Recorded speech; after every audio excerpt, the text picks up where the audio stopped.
cuarto punto tenemos homenaje póstumo al periodista, al mejor periodista del Ecuador, licenciado Leyo Vélez Torres. Interviene el doctor Carlos Avellán Vélez.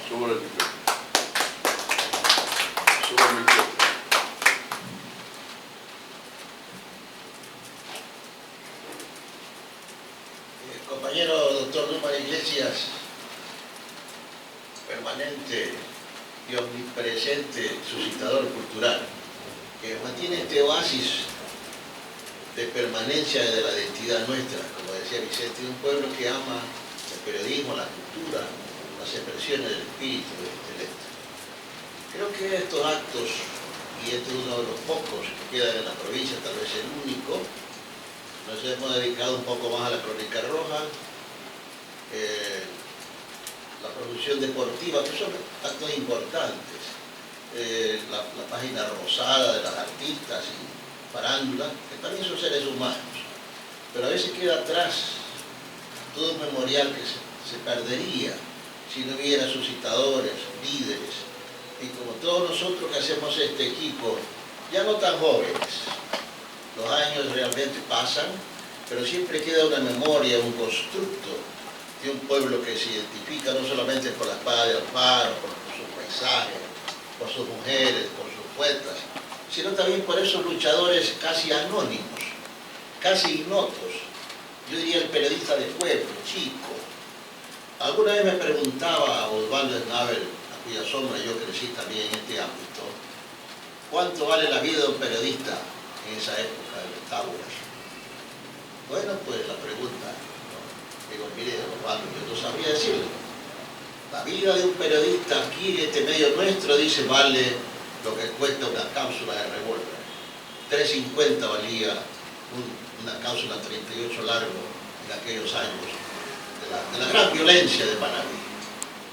Y es que ser periodista había que tener, perdónenme la expresión, compañeras, cojones, ser valiente y tener principios muy claros de que el periodista no puede claudicar. Siempre está en el horizonte del recuerdo el periodista Gines, siempre estará Leguacuete, siempre estarán estos grandes exponentes, nuestro líder Dumas Iglesias, que desde los bancos o las bancas de Olmedo sufrió retaliaciones por decir la verdad institucional y tuvo que irse al ostracismo aparentemente, pero para hacer allá un escenario de triunfo, de logro y de lucha. En nuestras bibliotecas seguramente existe el libro Memoria Cultural de Manabí, que Dumas Iglesias aprovechó ese periodismo de entrevistas para exaltar, recaudar, para ponderar y de alguna manera guarnecer la memoria de la gente, como bien decía Vicente, Luis Augusto Mendoza, los poetas, escritores de esa generación que prácticamente nos ha dejado un legado, nos ha dado un compromiso a la luz del coronel Gómez González, que viene acá con una charretera, pero con un alma y una pluma, para enseñarnos a hacer versos por las tardes en las vegas de Puerto Viejo. Y allá otros también, los levantiscos del 5 de mayo en Chone, que además de que eran revolucionarios como Raimundo Vega y tantos otros, Ramón Verduga Cornejo, escribían, eran ensayistas y mandaban sus artículos a Guayaquil. Se dice en la leyenda del periodismo que un artículo de don Raimundo Vega fue reeditado en el misma tarde cuando hablaba de la propuesta económica para salir en esa época de la posguerra. Entonces el periodismo ha sido trascendente y bien vale que también recordemos a ciertos elementos, figuras, tal vez que no brillan seguramente en los pedestales. Aquí solamente hay un monumento al periodista. Está bien que don Pedro Zambrano hizo lo suyo, pero yo creo que en la conciencia cívica debe haber siempre el recuerdo, la veneración, el respeto, la ponderación y la exaltación, como en esta mañana y tarde en que estamos recordando a un periodista del pueblo.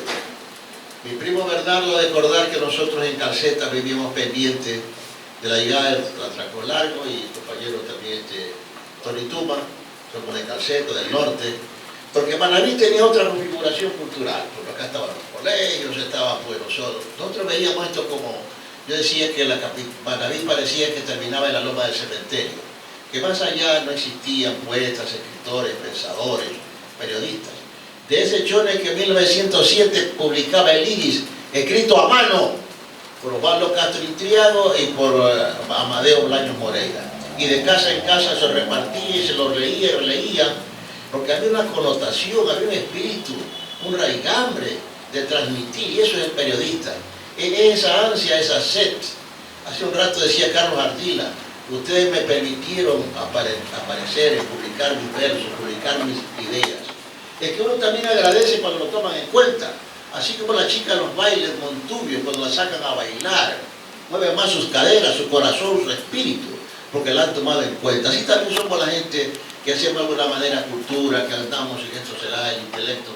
Cuando nos invitan, cuando nos convocan, nos sentimos estimulados. Bien, entonces que ahora recordemos a este hombre del pueblo, de un pueblo pequeño aparentemente como Calceta, en esos años, cuando digo, vivimos pendientes, a qué hora llegó el ferrocarril para que llegue el Globo de Bahía y el Nuevo Mundo. A qué hora llegue mi cielo para que llegue el siglo de Malta. Y a qué hora llegue el Transmolargo de la provincia, el Diario y el Popular. De manera que era un pueblo que tenía un cordón umbilical con el periodismo. El periodismo ha sido vida, sangre, savia en los pueblos nuestros. Y claro, pues el chisme político, había menos la connotación deportiva. Había más qué está pasando con el gobernador, qué pasa con el intendente. Menos crónica roja, un poquito más de crónica roja. Así ve la sección lo que pasó en la semana, pero lo hacía gráficamente el señor, que después le llamaban Picasso, ¿no? De Romahuel. Bueno, entonces, quiero poder esta mañana aterrizar un poquito y perdónenme que hablar del periodismo y solamente leer algunas ideas que tengo yo acá trazadas. Y hablar de Leyo Vélez es hablar de toda la historia de Calceta de estos últimos años. De los últimos años del siglo pasado, de este hombre que arriesgaba su vida permanentemente en esa gran controversia que había entre izquierdas y derechas. Había que tener una definición y una valentía para publicar, y permanentemente estábamos pendientes de las coplas que salían del norte de Manavita, de la información, y también nosotros los adolescentes, Salomón Dumed, seguramente Tony Tumayo, comenzábamos a hacer los primeros versos, a hacer los primeros acrósticos, a decir las cosas del río Carrizal. Seguramente también el Tuerto Ardila publicaba lo suyo, y don Omar Escalante publicaba sus fotografías. Entonces el periódico era una especie, yo diría, de un oasis, era una especie de copón de oro, donde había un vino, que es la esencia de un pueblo. Bien, entonces que en esta mañana y en esta tarde brindamos este tributo de admiración, de recordación a este hombre grande, a este hombre inmenso, que no tuvo título académico. Él se hizo en el fragor de la vida. De este hombre que tenía esa sangre de montoneros, don Belisario Torres era su abuelo, la señora Graciana su mamá. Entonces, este hombre admirable que paseaba su elegancia, su altivez por las calles de Calceta, que después, cuando las situaciones que se complicaron, se fue a Quevedo como su periódico. Allá Ecos de Quevedo publicó con don Carlos Ceballos. De manera que este hombre que ha hecho historia y trascendencia, bien vale, agradezco esta oportunidad que se me propicia, para decirle de alguna manera lo que esta generación le debe, esta generación nuestra, que está cumpliendo ya su ciclo, le debe a este gran hombre, don Leyo Vélez Torres. Legado y trascendencia del periodista Leyo Vélez Torres.